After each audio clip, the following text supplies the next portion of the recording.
तो आदाब, नमस्कार, गुड इवनिंग, सत श्री अकाल। एक बार फिर आप तमाम लोगों का स्वागत है क्राइम तक की कहानी की इस एपिसोड में। उम्मीद है पूरी फैमिली अच्छी होगी।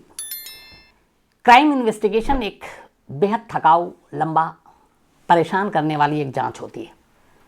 जितने भी अलग अलग केसेस हों, चाहे वो मर्डर के हों, डकैती के हों, रेप के हों, कोई भी ऐसा केस जो पुलिस के सामने आता है उसको सुलझाना, कई बार हम लोग पुलिस पे उंगलियां उठाते हैं एज ए क्राइम जर्नलिस्ट भी, कि इतने टाइम हो गया पुलिस ने केस सॉल्व नहीं किया। वो एक पहलू है। दूसरा पहलू ये भी कि वाकई बहुत सारे ऐसे केस होते हैं जिसमें जब इन्वेस्टिगेशन होती है तो उसमें ऐसे कैरेक्टर, ऐसी ऐसी चीज़ें आती हैं कि एक लंबा वक्त लग जाता है पूरी जांच करने में। और पुलिस का काम सिर्फ जांच करना नहीं, बल्कि उस जांच के साथ वो तमाम सबूत जुटाने होते हैं जो कोर्ट में खड़ा हो सके और मुजरिम को मुजरिम करार दे सकें। आज की जो कहानी है वो एक मर्डर इन्वेस्टिगेशन का नायाब नमूना है, एक नायाब केस। ऐसी इन्वेस्टिगेशन, ऐसी तफ्तीश बहुत कम सुनने को मिलती है। और ये सारी चीज़ें तभी मुमकिन है जब पुलिस की टीम उस हिसाब से सोचे और वैसी जांच करे। कहानी इटली की है। इटली के इतिहास में किसी मर्डर केस की इन्वेस्टिगेशन इतने लंबे वक्त तक, इतना खर्चीला, इतना महंगा, और जिस इन्वेस्टिगेशन में हज़ारों लोग इन्वॉल्व किए गए हों, उसकी कोई दूसरी मिसाल नहीं मिलती। ये वो इन्वेस्टिगेशन है जिसकी जांच के दौरान जांच करते करते पुलिस 200-250 साल पीछे चली जाती है सिर्फ कातिल तक पहुंचने के लिए, और मजबूरी थी वो 2-250 साल पुराना इतिहास खंगालना। ये वो केस है जिसमें एक एक कर डीएनए सैंपल लिए जाते हैं और डीएनए मैच कराए जाते हैं। मैच होता है, एंड टाइम पे पता चलता है ये गलत है, 100% मैच नहीं हो, और कई लोगों के मैच करने पड़ते हैं। ये वो केस है जिनमें कब्र से लाश तक निकाली जाती है। ये वो केस है जिसमें एक डीएनए सैंपल से पता चलता है कि ये कातिल हो सकता है, लेकिन पता चला कि वो तो मर चुका। ये वो केस है जिसमें यह भी पता चलता है कि जिस फैमिली की वो बात कर रहे हैं उसकी गिनती के इतने बच्चे हैं, लेकिन फिर पता चलता है कि कहानी कुछ और है। ये कहानी है यारा गैम्बेरासियो की, एक 13 साल की बच्ची की। इस पर शायद कोई अभी नेटफ्लिक्स पे सीरीज भी आई थी या फिल्म आई थी। तो यारा गैम्बेरासियो 13 साल की एक बच्ची, इटली की रहने वाली, और इटली में एक छोटा सा शहर है ब्रेम्बैड दी सुपारा। बहुत छोटा सा, करीब 10-15 हज़ार की आबादी है इस शहर की। वैसे भी इटली में आबादी बहुत कम है, और इटली वो शायद देश है दुनिया का जहाँ सबसे ज़्यादा बुजुर्ग रहते हैं। और मैं बड़ा लकी हूँ, मुझे एक बार इटली जाने का मौका मिला। हमारी कंपनी की वहाँ पे मीटिंग थी, और मीटिंग के साथ थोड़ा आउटिंग भी हो गई। तो पिज़्ज़ा का मीनार और रोम और बाकी सारी चीज़ें देखी। तो बेहद खूबसूरत शहर है, बेहद खूबसूरत देश है इटली। तो उसी इटली में ये जो शहर था, ब्रेम्बेड दी सुपारा, यहाँ पे रहती थी यारा। 13 साल की एक बच्ची, ठीक ठाक परिवार से, स्कूल में पढ़ती थी। साथ में इसको जिम्नास्टिक का शौक़ था, एक पेशेवर जिम्नास्ट बनना चाहती थी। उसके लिए माँ बाप ने उसको एक ट्रेनिंग सेंटर में डाल रखा था जो उसके घर के करीब था, और वो वहाँ अक्सर जाया करती थी। 26 नवंबर 2010, 26 नवंबर 2010 की बात है ये। रोज़ की तरह शाम को यारा अपने उसी सेंटर में जाती है, करीब 4:15 बजे, जिम्नास्टिक ट्रेनिंग सेंटर में। और इसका रूटीन था कि 7 बजे तक ये घर वापस आ जाती थी। लेकिन उस रोज़, यानी 26 नवंबर 2010, ये घर से जाती तो टाइम पर है, लेकिन वापस नहीं आती। 7 बजे तक घर लौटना था, लौटती नहीं है। माँ बाप बहुत अलर्ट थे। 7:10 तक जब वो नहीं लौटी तो यारा के फादर ने जिम्नास्टिक ट्रेनिंग सेंटर में फ़ोन किया और पूछा कि वो कहाँ है। उन्होंने कहा कि वो तो यहाँ पे है नहीं, निकल चुकी है। इस दौरान में यारा का मोबाइल स्विच ऑफ, और जब भी कॉल करते वो सीधे वॉइस मेल पे चला जाता। अब घर वालों को परे अजीब लगा कि कभी ऐसा होता नहीं है। उधर सेंटर में बताया, जिम्नास्टिक सेंटर में, कि वो निकल चुकी है। उन्हें डाउट हुआ। अब सीधे उठाकर 7:15 के आसपास यारा के घर वालों ने पुलिस को फ़ोन कर दिया और कहा कि ऐसे ऐसे उनकी 13 साल की बच्ची न घर पे है, न जिम्नास्टिक सेंटर में है, और गायब है। पुलिस भी फ़ौरन वहाँ पे अलर्ट। छोटा सा शहर, और इस तरह के क्राइम कभी होते नहीं हैं। तो पुलिस की जो टीम थी वहाँ पे, उसको लीड कर रही थी एक 45 ईयर लेडी फीमेल अफसर पुलिस की, जिनका नाम था लेटिजिया रुगेरी। रुगेरी एक तेज़ तरार अफसर मानी जाती थी। खबर मिलते ही वो फ़ौरन घर पहुँचती हैं, यारा के माँ बाप से पूछताछ करती हैं। उसके बाद अपनी टीम को लेकर वो जिम्नास्टिक सेंटर पहुँचती हैं। जिम्नास्टिक सेंटर जाने के बाद तमाम लोगों से पूछती हैं। सबसे पहले सेंटर के ओनर से बात करती हैं, ट्रेनर से बात करती हैं, बट उन बातचीत से कोई पता नहीं चलता। हालांकि कुछ लोग ये भी कहते हैं कि उन्होंने यारा को एक लाल रंग की गाड़ी में देखा था, 2 लोग उस गाड़ी में थे, लेकिन उस गाड़ी का भी कोई सुराग नहीं मिलता। अब इसके बाद रुगैरी स्पॉट पे खोजी कुत्तों को बुला लेती हैं जो सूंघ कर कुछ पता लगा सके। खोजी कुत्ता आता है सेंटर तक, सेंटर में जहाँ पे उस दिन यारा आई थी उस जगह पे कुत्ता कुछ सूंघता है और फिर वहाँ से निकल पड़ता है। लेकिन अब इसके बाद वो यारा के घर की तरफ नहीं जा रहा बल्कि वो दूसरे रास्ते पे मुड़ जाता है। और ये जो रास्ता था ये एक और गांव वहाँ पे था जिसका नाम था मापैलो। तो कुत्ता मापैलो की तरफ जाता है और फिर वहीं पे एक जगह जाकर रुक जाता है। इसके आगे शायद उससे कोई सुराग नहीं मिलता। इत्तेफाक से जब पुलिस ने मोबाइल जो यारा का था उसका आखिरी लोकेशन देखा वो भी मापैलो था, यानी कि कुत्ता बिल्कुल सही जगह पहुंचा था। और शाम 6:49 पे उसका मोबाइल स्विच ऑफ हो गया था और 6:49 पे लास्ट लोकेशन मापैलो था। अब पुलिस को लगा कि यहीं पे कोई सुराग मिलेगा। मापैलो में उसने तफ्तीश शुरू की। एक छोटा सा इलाका। सबसे पहले उसने क्या कि मापैलो में 6:50 के आसपास कितने मोबाइल एक्टिव थे। पता चला कि 15,000 मोबाइल को एक एक करके उन्होंने जांचना शुरू किया कि इनमें कौन सस्पेक्ट हो सकता है कौन नहीं हो सकता है। 15,000 मोबाइल को खंगाला गया। खंगालने के बाद एक मोबाइल पे थोड़ा सा डाउट हुआ। पता चला ये मोबाइल का जो मालिक है वो एक मोरक्कन सिटीज़न है, मोरक्को का रहने वाला है। उसका नाम है मोहम्मद फ़िक्री। मोहम्मद फ़िक्री उस इलाके में उस वक्त पाया जाना पुलिस के लिए अजीब था क्योंकि वो इस जगह का रहने वाला भी नहीं था। पुलिस को डाउट हुआ। पुलिस ने अब उसके फ़ोन के वायर टेप को निकलवाया और वायर टेप में उसकी कुछ रिकॉर्डिंग सुनी उस वक्त की बातचीत की। एक जगह पे वो कह रहा था कि ऊपर वाला मुझे माफ़ करे लेकिन मैंने उस लड़की को नहीं मारा है। ये उसकी बातचीत थी, किसी से वो बात कर रहा था। अब ये लाइन पुलिस के लिए बड़ी अजीब थी। रुगैरो को लगा कि इस लाइन का मतलब क्या इसने यारा को मार डाला और ये कह रहा है कि उसने नहीं मारा। अगर उसने नहीं मारा तो किसने मारा। इतना काफ़ी था। इस मोबाइल की बातचीत को सुनने के बाद पुलिस मोहम्मद फ़िक्री को उठा लेती है। उठाने के बाद उससे पूछताछ करती है। फिर उसके बाद उसकी तलाशी ली जाती है। उसका एक वैन था, उस वैन को भी पुलिस अपने कब्जे में लेती है। उस वैन में एक गद्दा था, उस गद्दे पे कुछ ब्लड के निशान मिलते हैं। पुलिस को लगता है केस सुलझ गया, लेकिन बाद में पता चलता है कि वो ब्लड सैंपल किसी और का है। और फ़िक्री से जितनी पूछताछ होती है तो पता चला कि वो उस वक्त तो वहाँ था लेकिन कई और विटनेस थे जिन्होंने देखा कि वो वहीं था और कहीं नहीं गया था। तो जितने भी सबूत थे वो फ़िक्री को बेकसूर साबित कर रहे थे और मजबूरी थी पुलिस की। वहाँ पे भी ऐसा नहीं है कि अपने जैसे बहुत सारे होते हैं कि केस को सुलझाना किसी को भी अंदर कर दो, तो ऐसा किया नहीं इटली की पुलिस ने। और कोई सबूत जब नहीं मिला, कोई भी लिंक नहीं जुड़ा, तो उन्होंने फ़िक्री को छोड़ दिया, घर जाने दिया। अब इस दौरान में ये केस इटली में हेडलाइंस में आ चुकी थी। एक 13 साल की बच्ची गायब, मिल नहीं रही है। धीरे धीरे वक्त बीत रहा है। उसके तमाम फ़ोटोज़ टीवी पे, अखबारों में, सब जगह चल रहे हैं। प्यारी सी बच्ची, उसको लेके एक मुहिम सी भी शुरू हो गई, लेकिन कोई फ़ायदा नहीं हुआ। 3 महीने बीत गए। 3 महीने तक यारा की कोई खबर नहीं मिली। 3 महीने के बाद, चूँकि 26 नवंबर की बात थी, फरवरी का महीना आ गया। इसी यारा के शहर से करीब 10 किलोमीटर की दूरी पर एक दूसरा छोटा सा शहर या कस्बा है जिसका नाम है विग्नोलो दा इसोला। विग्नोलो दा इसोला में एक शख्स रिमोट कंट्रोल वाला प्लेन उड़ा रहा था, छोटा सा।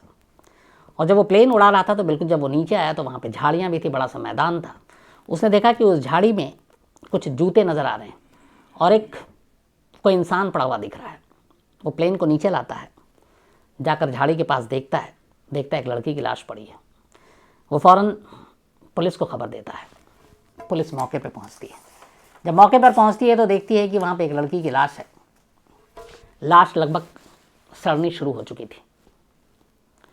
लाश के पास कपड़े थे, आईपॉड था, घर की चाबियाँ थीं, सिम कार्ड थे, मोबाइल की बैटरी थी, लेकिन मोबाइल नहीं था।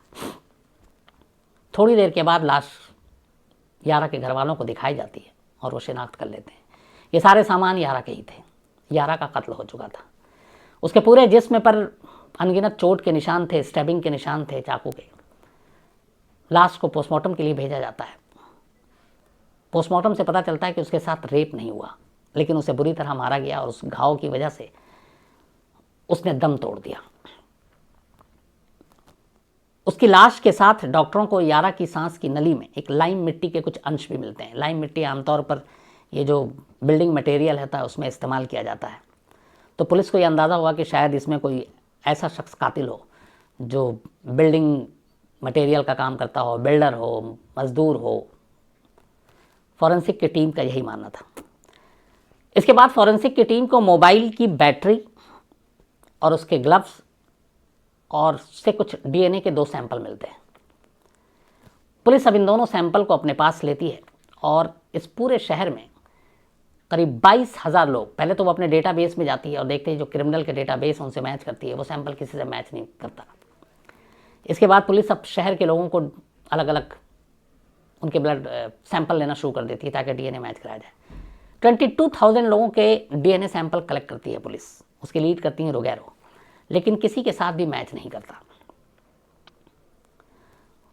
अब वक्त भी बीत रहा था, करीब 2 महीने बीत गए। 2 महीने के बाद, 2 महीने जब ये लाश मिली फरवरी में, उसके बाद कातिल का कोई सुराग नहीं मिल रहा है, कोई सबूत नहीं मिल रहा है और धीरे धीरे वक्त बीत रहा है। जितने भी लोगों के डीएनए थे वो मैच नहीं कर रहा है। इसी दौरान फॉरेंसिक की एक और रिपोर्ट आई, जो उन्होंने 2 पहले सैंपल लिए थे, एक मोबाइल की बैटरी से और एक ग्लव से। अब एक तीसरा उनको और सैंपल मिलता है डीएनए का, और वो मिलता है यारा की अंडरवेयर से। अब इस सैंपल से कुछ उम्मीद जगी कि शायद कुछ पता चले, अगर उसके साथ रेप नहीं हुआ, ज़बरदस्ती भी करने की कोशिश की गई, तो जिसने की होगी वो अपना कोई ना कोई निशान छोड़ गया होगा। तो अब इस सैंपल के बाद पुलिस को लगा कि मामला कुछ आगे बढ़ सकता है। इस सैंपल को लेने के बाद अब रोगेरो ने, जो टीम की लीडर थी, उन्होंने अलग अलग कई टीमें अब बना दी और टीमों को बनाकर अलग अलग जिम्मेदारी दी गई। सबसे पहले पूरी फैमिली, उन सब के डीएनए फिर से लिए गए, मतलब फिर से उसकी जांच की गई इस नए अंडरवेयर पे जो सैंपल मिला था। एक टीम को सिर्फ मोबाइल का डेटा कलेक्ट करने के लिए पूरे इलाके का लगा दिया गया। इसके अलावा उस दिन जो लोग मोबाइल का फ़ोन का इस्तेमाल करने नहीं कर रहे थे और पहले लगातार उनका एवरेज था क्या क्या करना, ऐसे लोगों का भी पता लगाने के लिए कर दिया गया। कितने मोबाइल स्विच ऑफ थे ये भी पता लगाने के लिए कहा गया ताकि उससे कोई सबूत मिले, लेकिन कोई फ़ायदा नहीं, कोई भी जांच आगे नहीं बढ़ रही थी। इस दौरान में लगातार यारा की लाश को मुर्दा घर में रखा गया था, लेकिन कब तक रखते कि सुलझ नहीं रहा था। आखिरकार मई 2011 में, मतलब नवंबर में डेथ हुई थी, 3 महीने बाद फरवरी में लाश मिली और 2 महीने तक मॉर्चरी में रही। मई 2011 में आखिरकार यारा का अंतिम संस्कार कर दिया गया और पूरे इटली ने इस 13 साल की बच्ची को एक तरह से रोकर विदाई दी थी, क्योंकि तब तक पूरे इटली में यह खबर हर दिन फॉलो अप छप रहा था और पुलिस के ऊपर इधर अब लगातार प्रेशर था कि यारा के कातिलों को कहीं से भी ढूंढना है।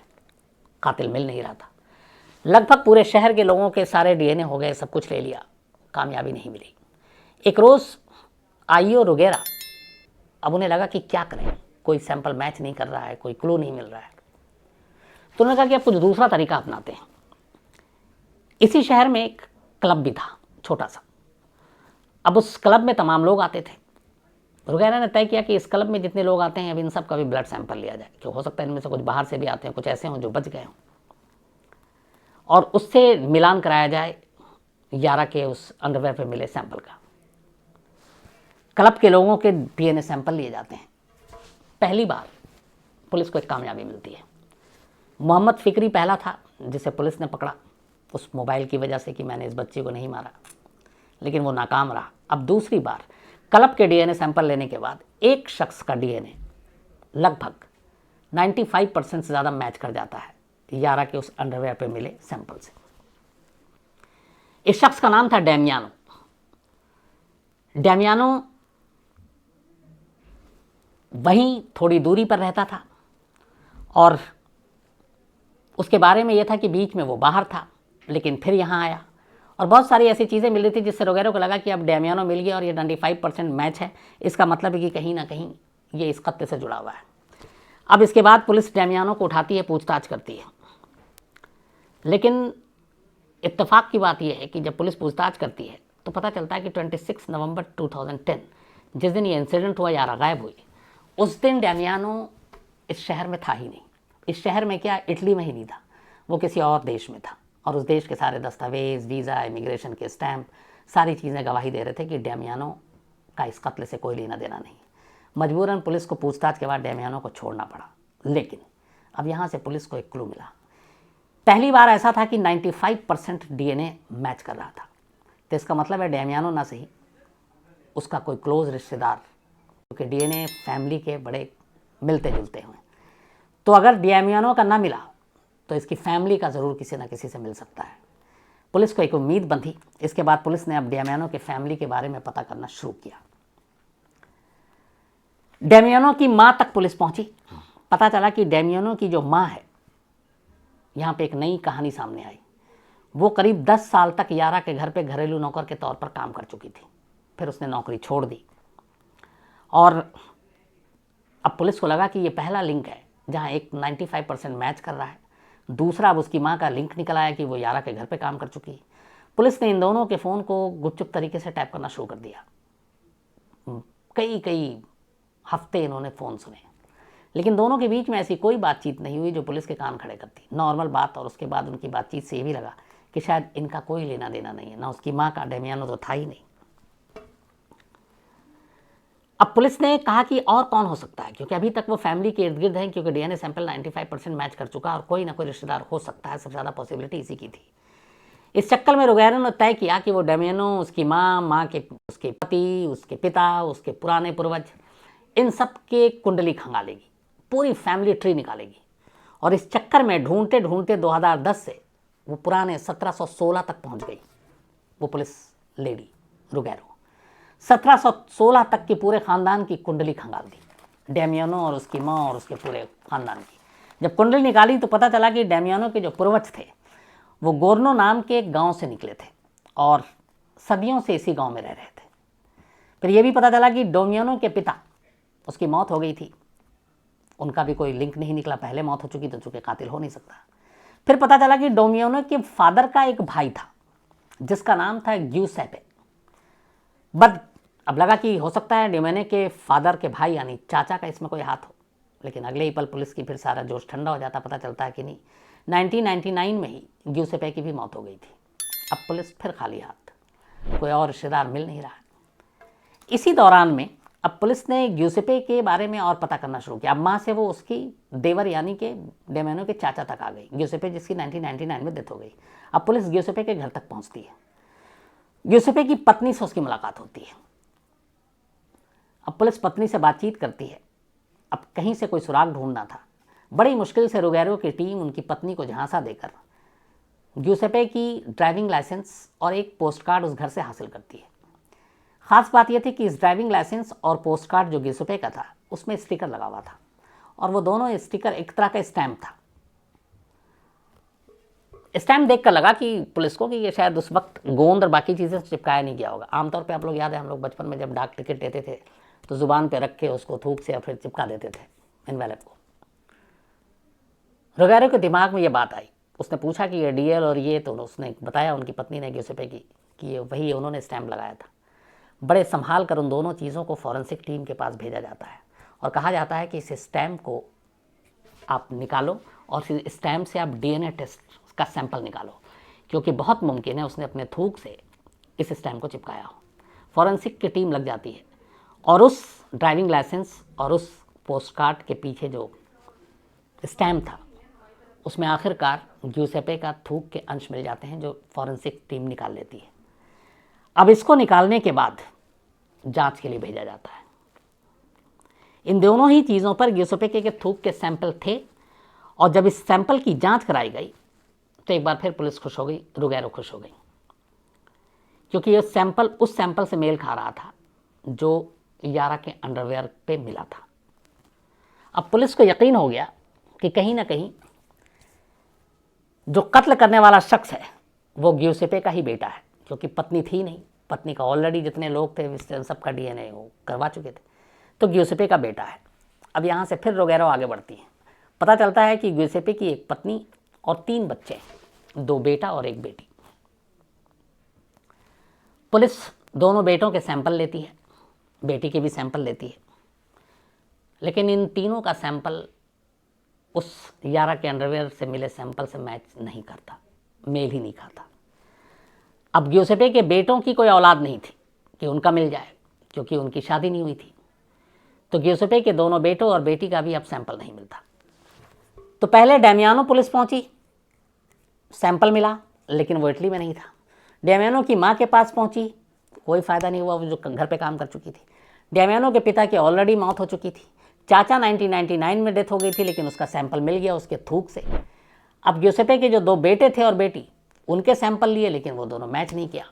अब कहानी आकर फिर वहीं खड़ी हो गई। लेकिन रोगेरो को लग रहा है कि अगर 95% डेमियानो का सैंपल मिला था और ग्यूसेपे के भी थूक से वो सैंपल मिल रहा है, तो इसका मतलब है कि इसी फैमिली ट्री में कोई कातिल है। लेकिन अब कौन? क्योंकि अब सारे रिश्ते बंद हो गए। ग्यूसेपे की पत्नी, ग्यूसेपे के बच्चे, कोई नहीं है, और बच्चे के बच्चे तो है नहीं अब। लेकिन डीएनए कह रहा है कि कातिल कोई है और इसी फैमिली का है। अब रोगेरो ने फिर से शुरुआत की। उसने कहा कि अब ग्यूसेपे के बारे में जानकारी हासिल करो, इसकी कुंडली खंगालो कि ये कहाँ क्या कैसे करता था। मुश्किल काम था, लेकिन रोगेरो ने हिम्मत नहीं हारी। उसने कहा कि इसकी पूरी ज़िंदगी की कहानी निकालो। अब पुलिस की टीम लग गई ग्यूसेपे के ऊपर। तो पता लगा कि ग्यूसेपे रहता तो यहीं था अपनी पत्नी के साथ, लेकिन हर साल मई में 2 हफ्ते के लिए, एवरी ईयर, वो एक स्पा रिजॉर्ट जाया करता था और वहीं पे वो रहता था 2 हफ्ते तक। अब पुलिस को, अच्छा ये पेशे से ड्राइवर था ग्यूसेपे, तो पुलिस को जब ये, बाकी का तो सब ठीक है, 11.5 महीना लगभग, लेकिन ये 2 हफ्ते के लिए वहाँ जाता और 2 हफ्ते वहाँ रहता, तो पुलिस ने कहा कि इन 2 हफ्तों के अंदर कुछ रहस्य हो सकता है। अब पुलिस ने पता किया कि वहाँ जाके क्या करता है, किससे रहता है, किन किन से मिलता है, खासतौर पर कितनी महिलाओं के साथ इसके रिश्ते हैं। अब पुलिस की टीम इसके पीछे लगा दी जाती है कि इसकी उस स्पा रिजॉर्ट में जाकर इसके दोस्तों, इसकी फीमेल फ्रेंड्स के बारे में खंगालो। अच्छा, इस दौरान अब पुलिस को ये भी था कि है तो कातिल फैमिली ट्री से, लेकिन सिर्फ थूक के इस बिना पर कल को कोर्ट में किसी को पकड़ के पेश करते हैं तो अदालत भी शायद कहे कि इसके बिना पे नहीं होगा, तो पूरा पुख्ता चाहिए था डीएनए सबूत। फिर पुलिस, रोगेरो की टीम अदालत जाती है, अदालत से परमिशन लेती है और ग्यूसेपे की कब्र की खुदाई करती है और उसकी लाश से फिर वो डीएनए के सैंपल लेती है। तो थूक के अलावा ऑथेंटिक और ज़्यादा पुख्ता करने के लिए इन्वेस्टिगेशन का ये पार्ट देखिए कि वो बाकायदा उसकी कब्र खुदवा कर, जिसकी 1999 में डेथ हो गई थी, करीब 2011-12 में, और उसकी कब्र खोद कर फिर वहाँ से सैंपल निकाले ताकि अदालत में वो पेश कर सके कि हाँ देखो यही है। इसके बाद अब पता चला कि ग्यूसेपे पेशे से ड्राइवर था और एक टेक्सटाइल फैक्ट्री थी जिसमें वो बहुत सारी औरतों को छोड़ा करता था काम के लिए। पुलिस ने ग्यूसेपे के साथ काम करने वाले तमाम अब ड्राइवरों को कुरेदना शुरू किया, उनसे पूछताछ की ताकि कुछ सुराग मिले। इसी दौरान में पुलिस को पता चला कि एक महिला है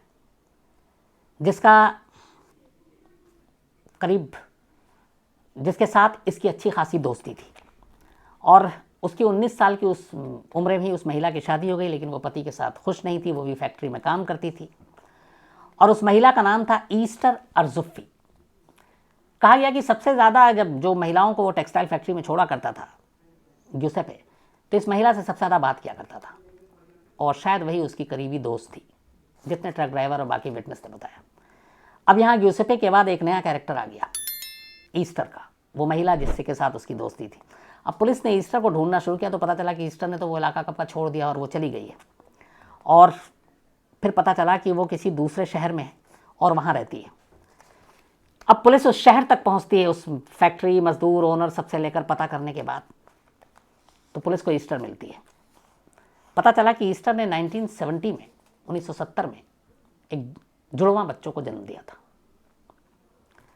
वो जुड़वां बच्चे दोनों बड़े हो गए थे, इसमें एक बेटी थी और एक बेटा था 1970 में, और करीब 2013-14 की बात है जब ये पुलिस की अभी केस इन्वेस्टिगेशन चल रहा है। तो इसका मतलब है कि बेटा करीब 43-44 साल का हो गया था और बेटी भी, क्योंकि दोनों जुड़वा थे।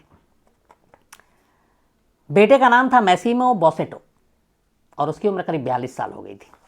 अब पुलिस जब पता करती है कि इस तरह के 2 जुड़वा बच्चे हुए हैं, तब उस बच्चे का बाप कौन है, तो पता चला कि पहले पति के साथ उसकी अनबन होती थी और वो उससे अलग रहती थी और उसके अलगाव के बाद ही ये बच्चे पैदा हुए।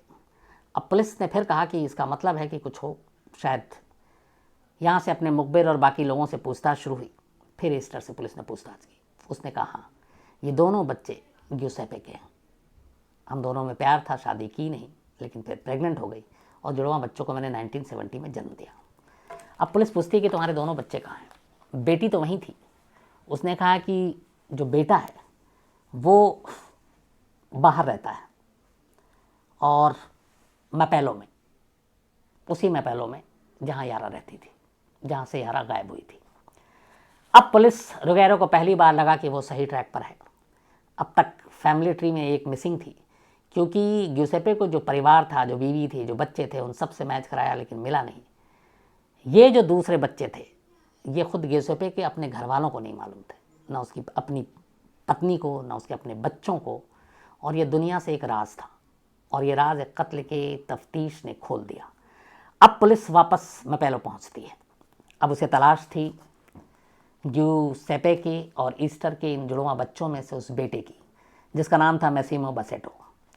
अब पुलिस वापस आती है, लेकिन रुगेरो और उनके टीम के 1-2 लोगों के अलावा ये किसी को पता नहीं चलने देती कि वो शायद असली कातिल तक पहुंच गए हैं, और इस बात को गुप्त रखते हैं। अब वहां आने के बाद पुलिस ढूंढती है बसेटो को। बसेटो उन्हें मिल भी जाता है, लेकिन पुलिस चाहती नहीं थी कि, एक तो बहुत डिले हो गया, बहुत सारे लोगों के डीएनए सैंपल टेस्ट हुए, बड़े पुलिस पे लोग हंस भी रहे थे कि कैसे पकड़ें, क्या करें। रुगेरो को दिमाग में एक आइडिया आया। 15 जून 2014, 15 जून 2014, 10 का मामला था, लगभग 4 साल हो गए। रुगेरो ने एक प्लान बनाया मैपेलो शहर में ड्रंकन ड्राइव को लेके एक कैंपेन के तौर पे, कि शराब पीकर गाड़ी चलाने वालों के खिलाफ पुलिस का एक कैंपेन चल रहा है। तो जगह जगह जैसे अपने हर शहर में होता नाका लगा दिया, बैरिकेड्स लगा दिया, और फिर ब्रेथलाइजिंग मशीन से आपका टेस्ट होता है, ड्रिंकिंग टेस्ट, कि आपने पी है कि नहीं पी है। पता कर लिया था कि ये जो बसेटे हो, ये कितने बजे और कब कहाँ से कैसे निकलता है। उस जगह पे भी बैरिकेड लगाएगी, पुलिस की टीम खड़ी रही। ये जैसे ही पहुंचा, पुलिस ने बताया कि हमारा कैंपेन है, तो आप इस मशीन में फूंकिए। 2 बार लिया ताकि कोई सैंपल छूट ना जाए, ये कहकर कि मशीन ख़राब है, एक बार और फूंकिए। और उसके बाद पुलिस की टीम उस सैंपल को लेकर, ब्रेथलाइजिंग मशीन से जो उसने डीएनए के सैंपल लिए, वो लेकर उसी रात भागती है और फॉरेंसिक अपने एक्सपर्ट्स को देती है। इस बार उस यारा के अंडरवेयर से मिले उस सैंपल और इस शख्स के सैंपल, दोनों का मिलान किया जाता है। डीएनए 100% मैच कर जाता है। 100% मैच करने के बाद रुगेरो अपने सीनियर अफसरों को बताती हैं। इटली के होम मिनिस्टर तक खबर जाती है, और पुलिस नहीं, पहले इटली के होम मिनिस्टर वहाँ नेशनल टीवी पे आते हैं और टीवी पर ऐलान करते हैं कि 4 साल पुरानी 13 साल की बच्ची यारा गैम्बिरासियो के कत्ल की पहेली को सुलझा लिया गया है, और मैसिमो बसेटी ये उसका कातिल है, जिसकी उम्र है 44 साल। अब ये केस सुलझ गया। अब पुलिस ने पूछा बासोटी से कि तुमने क्यों मारा। उसने अपनी कहानी बताई। बोला कि मैंने 1-2 बार देखा था यारा को यहाँ जाते हुए, मेरे मन में बुरा पाप आया मन में, और फिर उस रात भी 26 नवंबर 2010 को मैंने उसे अकेले देखा, तो मैं उसके साथ ज़बरदस्ती करना चाहता था। मैंने उसको उठाकर ज़बरदस्ती गाड़ी में बिठा दिया, लेकिन उसने विरोध किया और वो शोर मचाने लगी, तो मैं डर गया। फिर मैंने उसको मारना शुरू किया, फिर मैंने उसको चाकू मारा और बहुत मारा। फिर कार के अंदर ही मुझे लगा कि वो मर चुकी है। फिर मैं वहाँ से 10 मील दूर गया और वहाँ जाकर जंगल में मैंने उसकी झाड़ी के बीच में फेंक दिया, मुर्दा समझकर, हालांकि तब तक वो जिंदा थी। और फिर मैं वहाँ से भाग आया। लेकिन मैं जब उसको मार रहा था और मारने से लेकर जंगल तक जाने के दौरान मैंने अपना मोबाइल फ़ोन स्विच ऑफ कर दिया, बैटरी बाहर निकाल दी और फिर वापस आया। अगले दिन सुबह मैंने डाला, और यही वजह है कि उस रात जो 15,000 फ़ोन एक्टिव थे, उनमें से 15,001वां फ़ोन यानी इस शख्स का फ़ोन एक्टिव नहीं था, क्योंकि इसने फ़ोन को बंद कर रखा था, और इसीलिए लोकेशन पुलिस नहीं पता कर पाई। तो इस वजह से उसने कहा कि न वो पकड़ा गया और उसे लगा था कि वो मर गई और इसलिए वो फेंक कर आया, जबकि वो जिंदा थी। इटली के इतिहास में ये अब तक का सबसे एक चर्चित, सबसे खर्चीला और एक ऐसा केस जिसमें 1700 तक में पुलिस को जाना पड़ा, और एक पुलिस अफसर जिसने आखिरी तक हार नहीं मानी, रुगेरो। ये उनकी जहनियत, उनकी काबिलियत, बेहतरीन इन्वेस्टिगेशन का एक नायाब नमूना और केस है। मुझे लगता है जिसको हर पुलिस डिपार्टमेंट में ऐसे इन केसों के बारे में स्टडी होनी चाहिए, उनको बताना चाहिए, पढ़ाना चाहिए, क्योंकि आप कब कहाँ कौन से सुराग को आप मिस कर रहे हैं। और क्राइम इन्वेस्टिगेशन में छोटी से छोटी चीज़ें भी बहुत बड़ी हो जाती हैं कई मोड़ पर आकर। तो ये उसका बेस्ट एग्जाम्पल था। इस केस को सुलझाने के बाद रुगेरो की इटली में बहुत तारीफ हुई। बहुत सारे लोगों ने तो हाथ ही खड़े कर लिए थे कि शायद अब नहीं होगा, लेकिन उन्होंने अपने बलबूते पे इस केस को साबित किया, सुलझाकर, और दिखाया कि अगर सही तरीके से जांच की जाए तो कैसे केस सुलझ सकता है। मुझे उम्मीद है कि इस केस की इन्वेस्टिगेशन और उससे जुड़ी छोटी छोटी चीज़ें आपको पसंद आई होंगी, और ये अपने आप में वाकई एक नायाब इन्वेस्टिगेशन की कहानी थी। तब कहानी ख़त्म करूं उससे पहले राहुल कुमार रॉय या रे, आज इनका जन्मदिन है और घनश्याम रे साहब ने भेजा है, तो हैप्पी बर्थडे राहुल। इसके अलावा निवेदिता का भी आज जन्मदिन है, तो हैप्पी बर्थडे निवेदिता। और गणेश प्रसाद जी ने भेजा है। इसके अलावा दीपक मोरखाड़े जी जो महाराष्ट्र से हैं, इनकी पत्नी का आज जन्मदिन है, इन्होंने पत्नी का नाम ही नहीं लिखा, भूल गए शायद जल्दबाजी में। इसके अलावा भवनजीत धालीवाल जी हैं लंदन से, इनकी बिटिया का भी जन्मदिन है, तो हैप्पी बर्थडे भवनजीत धालीवाल जी, आपकी बेटी को। आप भी जल्दबाजी में शायद बेटी का नाम ही लिखना भूल गए, कोई बात नहीं, लेकिन पूरी क्राइम तक फैमिली की तरफ से बहुत बहुत हैप्पी बर्थडे, बधाई। इसके अलावा विकास कुमार साहनी हैं और सुपौल बिहार से, छठ पूजा की इन्होंने कहा आपने बधाई नहीं दी, मैंने बिल्कुल दी थी एक दिन विकास साहब, तो हैप्पी छठ पूजा, सभी को बधाई। आशीष कुमार हैं और इनका एक बेटा है वासु 11 साल का, इन्होंने लिखा वो मेरी नकल करता है। चलिए कभी वीडियो भेजिएगा, देखूँ मैं भी कितनी सही मिमिक्री करता है। और ये जयपाल भुल्लर एनकाउंटर जो हुआ था कोलकाता में, उसकी कहानी सुनना चाहते हैं तो आशीष जी मैं जल्दी सुनाता हूँ आपको। इसके अलावा सत्यवीर चिंपा हैं और ये संत रामपाल की कहानी सुनना चाहते हैं। चुनिया नेपाली हैं, नेपाल की कहानी सुनना चाहते हैं, जल्दी सुनाता हूँ चुनिया साहब। शिवम द्विवेदी हैं, ये हड़प्पा सभ्यता, हड़प्पा की तहजीब बचपन में पढ़ी थी, उसकी कहानी सुनना चाहते हैं। अब मैं आप इतिहासकार भी लगता बन जाऊँगा। इसके अलावा शिल्पी हैं मेलबर्न से, और ये अमित मर्डर केस 95 में वाराणसी में हुआ था, वो सुनना चाहती हैं, तो मैं जल्दी सुनाता हूँ शिल्पी जी। इसके अलावा अपर्णा घोष जी हैं, इन्होंने बहुत खूबसूरत मेल लिखा है और सैन फ्रांसिस्को में रहती हैं, अमेरिका में। सुरवदीप रुद्रा जी, इनके जो हस्बैंड हैं, उनके ज़रिए इन्होंने पहली बार कहानी के बारे में पता चला और ये अब लगातार सुनती हैं। और कल के बारे में मैं माफ़ी चाहता हूँ अपर्णा जी, मुझे कल वैसे बोलना चाहिए था कहानी सुनाने से पहले। अपर्णा जी ने लिखा है कि कल जब वो कहानी सुन रही थी तो उस वक्त ये एग और सॉसेस खा रही थी, और कहानी सुनकर फिर इनसे खाया नहीं गया, क्योंकि वो जापान के आदमखोर की कहानी थी। तो उसके लिए हाँ मुझे पहले से आगाह करना चाहिए, क्योंकि मैं नहीं चाहता हूँ कि कोई खाना खा रहा हो और ऐसी चीज़ें सुने, बिल्कुल भी नहीं। इनका कहना है कि इनके 2 बच्चे हैं, अंग्रेज़ी ठीक से नहीं समझते हैं, लेकिन मुझे क्राइम अंकल करके बुलाते हैं, अच्छा नाम है, तो उनको मेरा हाय बोलिएगा आप Aparna ji, thank you very much. इसके अलावा अशफाक शेख हैं, पुनिल कांता हैं, और इनका कहना है कि आप जो भी कहानी में बोला करें नंबर इंग्लिश में बोला करें, हिंदी में नहीं। आपने सही कहा, कई और लोगों ने कहा था। मणिपुर से हैं पुनिल जी, तो मैं ज़रूर आप नंबर सारे इंग्लिश में ही कहा करूँगा। किरण सिंह परमार हैं और कहते हैं आपकी सारी कहानी सुन ली, हाथ बीच में टूट गया तो लगातार और भी सुनी, आप जल्दी अच्छे हो जाएं, आपका हाथ भी ठीक हो जाए किरण साहब, यही दुआ है। डॉक्टर नवनीत किशोर हैं दिल्ली यूनिवर्सिटी से, और ये सतनाम सिंह चीमा और पीलीभीत जंगल में जो 29 लोगों की मौत हुई थी 1991, ये दोनों कहानी सुनना चाहते हैं। मैं डॉक्टर नवनीत किशोर जी, वादा है आपसे जल्दी सुनाऊंगा। इसके अलावा कुलदीप सिंह हैं, प्रेरणा राव हैं, इन्होंने थैंक यू कहा है कहानी के लिए, थैंक यू वेरी मच प्रेरणा जी आपके सुनने के लिए। राज मोराबिया हैं और ये कच्छ से हैं। कल की जापान की कहानी के बुक का नाम जो उसने लिखा था एशियन है, उसका नाम मैं आपको पता करके बता दूंगा, भूल गया इस वक्त। इसके अलावा बिलाल अरीब हैं, और ये इनका कहना था कि पार्लियामेंट अटैक में जो स्पेशल ऑप्स में दिखाया था छठे टेररिस्ट का एंगल, वो कितना सही है। तो मेरी जहाँ तक जानकारी है और जो मैंने कवर किया, जो रिपोर्टिंग की, उसमें 5 ही थे, 5 के 5 पार्लियामेंट के अंदर मारे गए, जो बाकी उनके हैंडलर थे, मास्टरमाइंड थे, वो पाकिस्तान में हैं, बैठे हुए हैं। यहाँ पे छठा कोई आया था कि नहीं, इसके बारे में कभी कोई क्लियर नहीं हुआ। तो आज इतना ही, उम्मीद है आज की कहानी आपको पसंद आई होगी। क्राइम तक वेबसाइट भी आप लोग ज़रूर पढ़ें, crimetak.in पे जाएं, उसको पढ़ें, पसंद आए बताइए, जहाँ पे गलत लगे वो भी बताइए।